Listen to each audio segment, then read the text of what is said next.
Hi everybody, welcome back to Sandling. Today it's all about a bit of landscaping, track painting, a bit of coal, a couple of new additions. So let's roll that intro. Let's see what went on.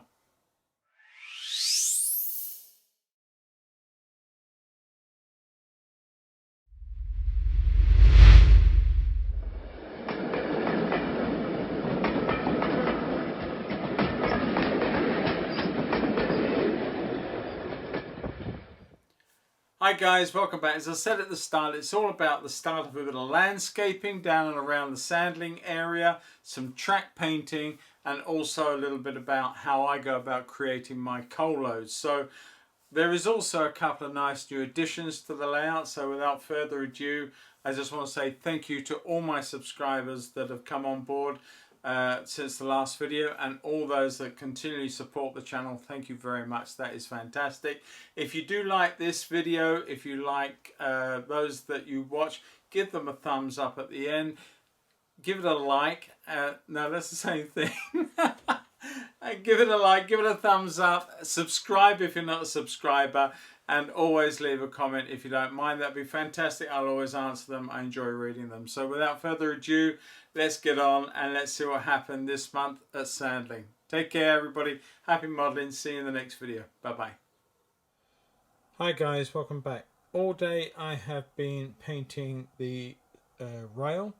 I did the sleepers the other day, and I've actually continued that in other areas this afternoon as well.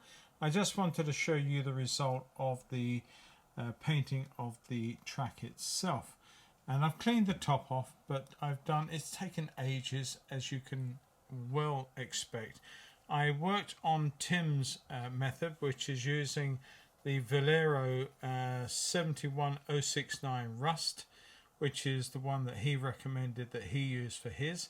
So I've got a few bottles of this in, and it does actually go quite well. I've barely started this one, and I have actually done all the tracks on one side with the exception of this fiddle yard here, which has just had these sleepers done today. But you can see, I hope that it looks okay, and I feel now I am pretty much ready to do some ballasting. And as someone suggested in last month's video, that I should do at least the cable trunking before I ballast, as it will look otherwise it's floating on top. Now this is something I'm going to ask, and I don't want to appear stupid, but has cable trunking in the box form been around since year dot? I can't imagine that it was. I can only imagine that it was a more modern feature of running the cables along the side of tracks. So I need to research when that came in, and if indeed I need to put that sort of concrete box type affair in, or whether or not I need to do something else. So if you've got any thoughts on that, please put them in the comments. You know, I always like to read them and I'll answer. But I've done a lot of weathering, as you can see, all the way up round there, through the tunnel and out the other side. Hi everybody, welcome back. So basically what I've been doing is starting to think about the landforms and the start of the scenery leading up to the hill and around to the corner as well. Now I did want a river scene that would depict the Royal Military Canal in a way, just as a token, and to have a little bit of still water as such on my layout. So this is what I've come up with so far. Now the problem I had is how to deal with the water, and where does it emanate from, where does it appear from, and I didn't want it going round there like that and disappearing somewhere over there under a viaduct or under some culvert. It didn't work out. And the other thing is, it would look too silly. You know, you've got a curved hill, curved track, and a curved river. It's just too predictable. And so what I decided to do is make a fairly straight run, which is indicative of how Wellington's army built the Royal Military Canal back in the, whenever it was, 18 something. And it's all hand dug and by the army, kept them busy, and it was a Napoleonic defence down in the Romney Marshes. So that's the token. It's fairly straight in most of the way. You're going to have a little bit of a lakeish area here, a little swelling in the water as it were, and then it will come off here. But the nice thing is that you've got around the hills and the downs on the Romney Marshes and the North Downs, it's a good geologist friend of mine and client told me that it's all part of a very, very ancient caldera, volcanic bowl. And because of that, there is a lot of water-bearing rock, and it sort of creates a lot of springs along the edges of the escarpments of the downs. And many places you'll find small rivers and small ponds and streams that are fed by natural springs, which are fantastic. And what that actually also means is that it gives me a perfect excuse to have water that will appear at the bottom of this rock, a little bit of rock there, and coming out through under here with not some sort of old piece of pipe, but a little bit of a bubbling, a waterfall sort of thing. Not so, that's a hard way of describing it, but it's neither a waterfall nor a bit of pipe. It's a bit more than that, but it will emanate from under the bridge that will take the traffic over on the rail, and it will feed this river through here and here. It's not a million miles away from the truth, and there are several areas of lakes locally, Brock Hill, near Sandling Junction, which is all fed in the same way, and the lake is constantly full from higher ground, and that then cascades down through Hythe to reach the Royal Military Canal, which is then fed into several basins before they go out to sea.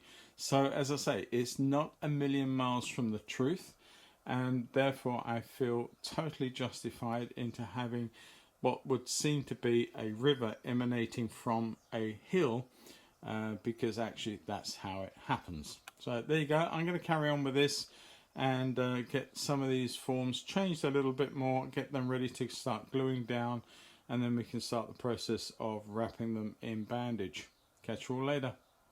Okay, welcome back. So I have been hard at work carving and gluing. I've used some of these types of products to put the polystyrene down to the wood and grab it. Hi everybody, welcome back. And it's the end of the day pretty much. I have been playing around with this polystyrene all day.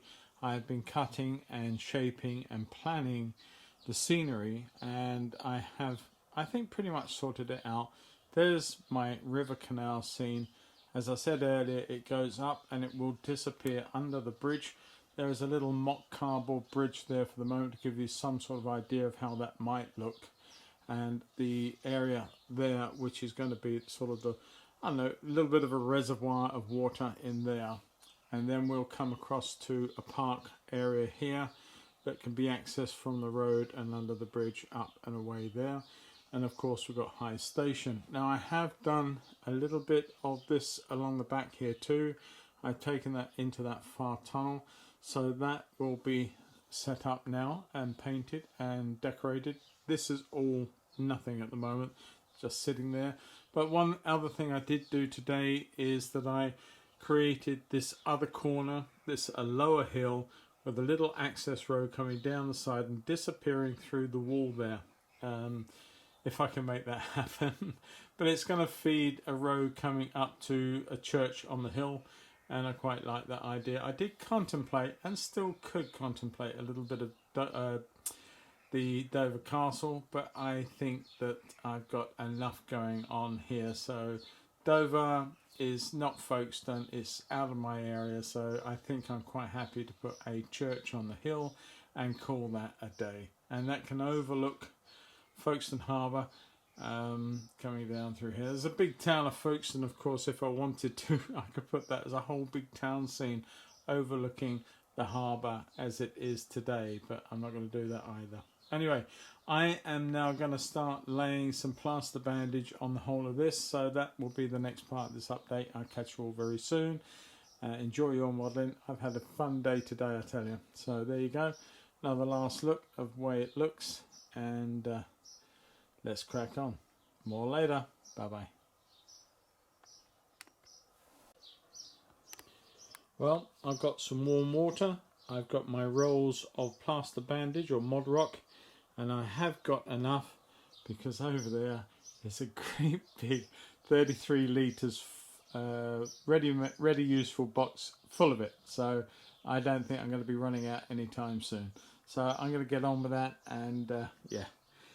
It's going to be fun. Going to be messy, but there you go. All right, catch you all later. Bye-bye.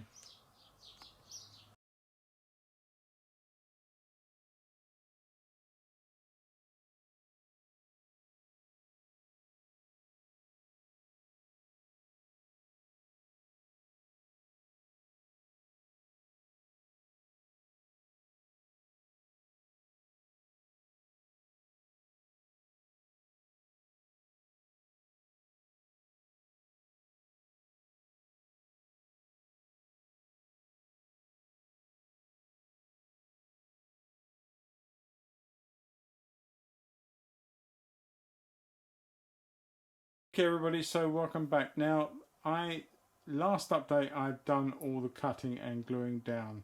I wanted to continue on into the evening, so I then did all the plaster bandage up through here, certainly all of that on the back and in around the high station area, the little car park that will be there. And coming round into the foreground areas where we've got the lake, and I think this is going to be a bit of a park, bit of a social area for people to come, some trees, bit of woodland, and then there'll be pleasure boats and fishing and all that sort of thing going on in the canal, which there actually is through Hyde. There are pleasure boats, there are canoeists, there are fishermen. So that for me works very, very well. I brought the plaster bandage all the way down through here. There's a little bit of footage speeded up of me doing some of it. I'm sure it will only interest a very few of you, because most of you will know all about it, and I don't want to teach anyone how to suck eggs. So there you go, that's what I've done. I will put sculptor mold on next, which is the same thing as I did on the hill at the back there, and that's merely to take some of the weave out of the netted fabric of the plaster bandage, where you try and smooth a lot out, but you still get an awful lot of weave and sort of potholes showing. So I shall smooth over the top with some sculptor mold, and hopefully that will take that out. I might even use a little bit of neat plaster. Sometimes with sculptor mold, if it's not quite wet enough, it can be a bit lumpy with the paper in it. So I may just use a bit of compounded plaster and just push that into place and smooth it out and give it a much nicer edge. I'm not sure yet. We'll see how we go. Coal loads. Now, I don't want to teach anybody to suck eggs. We can all whack a lump of piece of coal down with a hammer, such as this, which is what I use, and we can get a nice piece of old coal, and we can smash it to pieces. So that's not what I just wanted to show this to others who are just getting into it and maybe wondering about real coal loads. Yes, you can go and buy proprietary brands that have already graded it down, but I do like to have a bit of a thump around, and I use an old box, something like this, to smash it about on, and it sort of breaks it down to a certain size. Now, in the back of my mind, you know, when you talk about 2mm or 4mm grade, I try and think of what you could get on a very tiny shovel in these locomotives. So that's really my guide to what looks about right. But I also know that some of this was real big chunk coal. So I'm not too sure, and I just fly by the seat of my pants. But what I do is I smash it around, and you're going to get a lot of dust. One little piece of advice: if you smash the piece of this up, smash it in half sort of thing. I would do little bits at a time, because the more you smash around, the more dust you create where you compound one piece on top of another. So what I tend to do is I will, right, let's get rid of that for a minute.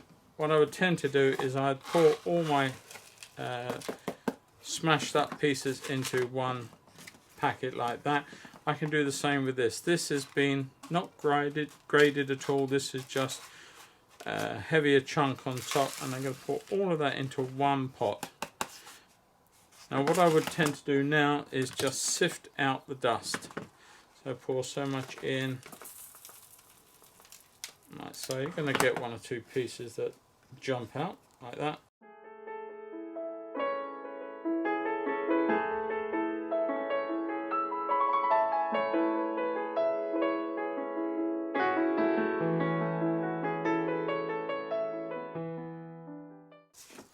Very messy, but it's coal after all.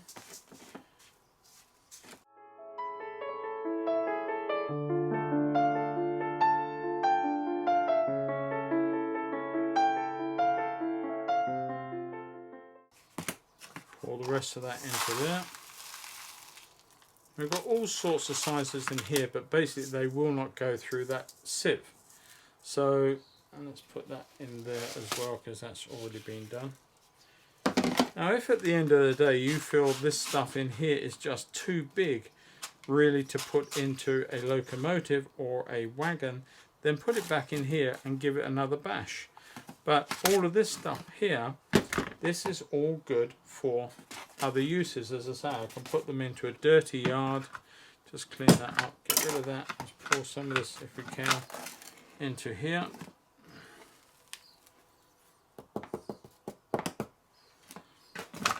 I would even venture to suggest that you could use this in a bit of weathering. You know, the very fine dust. It is, after all, a bit of a pigment. There we go. Nothing wasted. No need to waste any of it. So there we go. We've got some very fine dust stuff, which will make some cinders. You could even probably mix a little bit of white powder to this and make it more ash-like. Or indeed you could further grade this down with a very, very fine sieve. I'm sure if you can find something a little finer than these, and you could take the dust right out of it. I don't know if I've got a very fine one.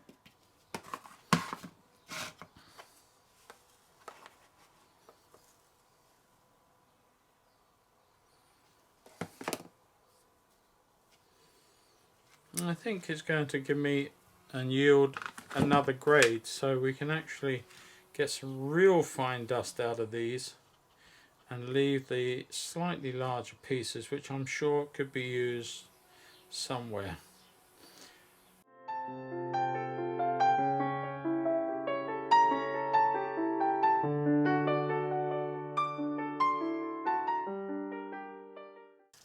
Okay, I decided that some of this was just a little too big, and I've gone into it again and given another thump around. But if at the end of the day you get pieces that you think really still are too big, just put them to one side and give those another bash. See, one or two of these have got through. I think they're a little large, obviously, so you can bash these up a little further. You don't have to put them in your locomotive tender, or indeed on any other part of your modelling. So just save those back and just give them another hit with a hammer or something solid, and then you can use them. But I think that was a good call.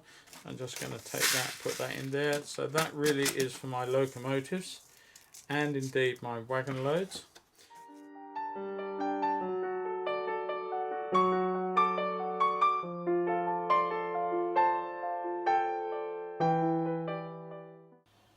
Okay, welcome back. Now, I've done a lot of sculptor mould over the whole of this area, starting from this corner here. Haven't done the back wall yet, but I've done all of this, and it took just over a bag to get round this far. Some of it I sort of built up a little bit extra here to take the bank of the river down a little bit, and then all the way up through there has been done. So now that's drying off nicely.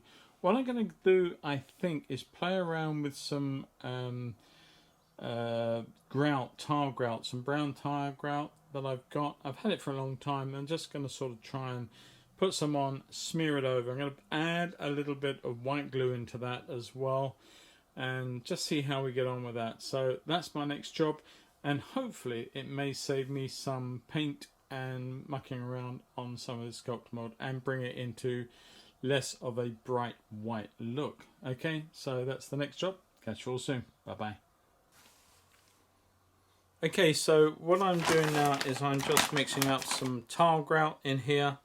It's very, very fine, dusty powder. I've never used it before. I know the likes of Kathy Millett have used it for many, many years. So what I'm doing now is actually partly her recipe. So I'm going to mix in quite a bit of water into this.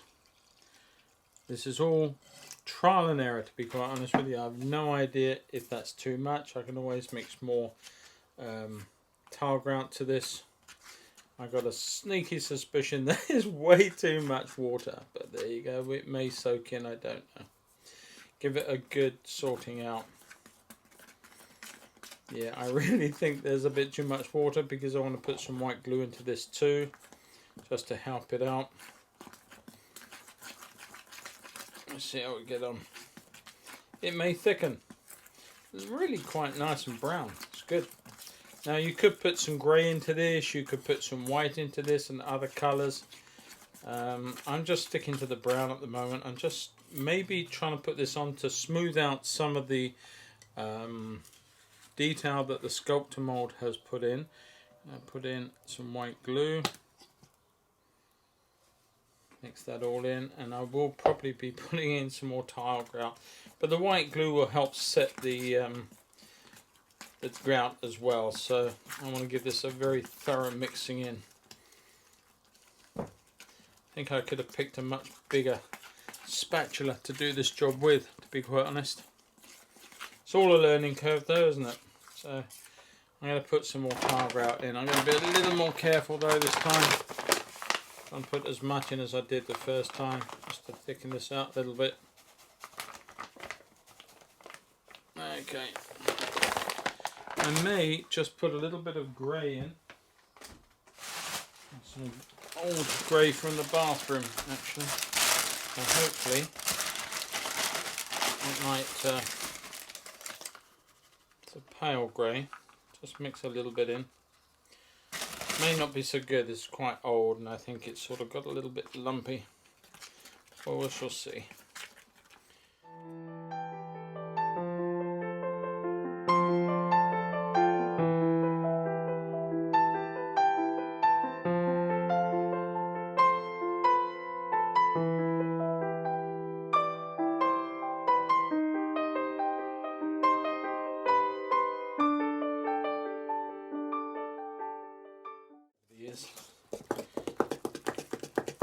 It's still quite sloppy, but I think it will give me a bit of wiggle time when it comes to working it.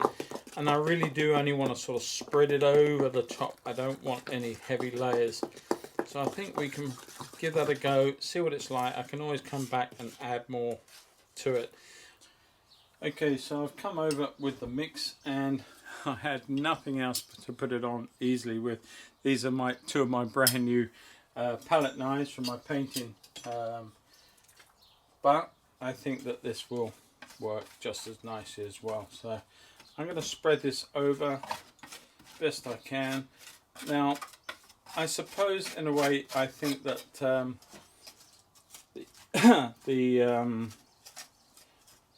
I think I could do without. Might try some over there because that is also just the plaster bandage. But the palette knife really helps, and it helps make some of the smoothness. Now I realise that the sculptor mould, especially in the heat, this is the only trouble with any of these processes. Okay, in winter you've got a bit more time to work some of this product, but in the summertime with the heat that we've got right now, this stuff is drying up on me almost as soon as it's coming off of the spatula, off the painting brush, but or the painting knife. But it also, if you can get it down and get it on, then of course it will dry in record time, allowing you to proceed with grass or whatever.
Hi everybody, welcome back. And I just opened this box. It came yesterday.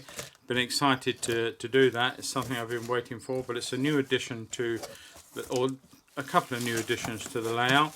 And I bought this from Jadler Models. Now, I have a really great love for things like C classes, 33s, and the Air Smooth or Spam Cams as they were affectionately called. And this one is no different. This is the 34051 Sir Winston Churchill. Now this is, I believe, a retool version of an earlier one that Hornby did a few years ago, R2 something number, but this is the latest version. And I wanted it originally because I've got all their, quite a few of their recent merchant navies that have come out, but this is the most recent Battle of Britain class that's come out, and I wanted it, but when I saw the price point at £229, I thought they're just having a laugh. You know, I appreciate it's a NRM version, but there's nothing other than that that's really special to my knowledge. And why it had to jump a £50 plus point of pricing, where the merchant navies were coming out at 169, this was retailing out at 229, and I do not understand why. All right, enough of that. But I wanted this one, and the reason I got it and didn't pay 229 for it was the fact that, and I found Jadler Models had them for £179.95. So yeah, it was worth getting, and yeah. I'm really happy with that, and it's at the price point that is affordable in terms of where the other merchant navies are being put out at. So I got this one to add to the fleet. In addition to that, I bought two other items from Jadler. I didn't know that they had them on their site, but they do, and that's these two little beauties. These are two GBL luggage vans that Hornby brought out fairly recently, and they are the forerunners to the GUVs, I believe, which came later in life. But these were around, and I think mainly on the western divisions or southern lines, but I do, and correct me if I'm wrong, and I know you will, and rightly so, but they never saw too much action on the eastern lines, although I'm sure they used them out of the boat trains coming out of Folkestone and Dover. And I do know that these particular types were converted during World War II, where the evacuation of troops and wounded troops coming into the channel ports were needed. So these were turned into Red Cross hospital wagons and stretcher wagons. So yeah, I got a couple, and they're individually numbered. I could possibly get more if I wanted more and renumber them further. But these certainly will be ready to run with different numbers on and a little bit of weathering later on. They look good. I don't know if I'm going to turn them into Red Cross because it does limit their era to a specific time. I don't know. I have no idea. Anyway, in the short term, I'm happy with these two additional purchases. Hi everyone, welcome back. Now this is probably the final segment of this month's update, and what I have been working on extensively is this whole area all the way around to the door on the landscaping side of things. And what I did is, you saw me putting down some of the brown tile grout, and I actually mixed a little bit of the grey or whitish grey tile grout. It gave me the idea of maybe a little bit of chalk cliffy type stuff, or chalk hillside, not so much chalk cliff, it's way too small for that, but just giving a sense the grass is coming down with a chalk face, and play around with the paint. Now the reason I used the tile grout was I wanted to get brown on here without painting. When I did that, it was okay. There's a lot of work involved.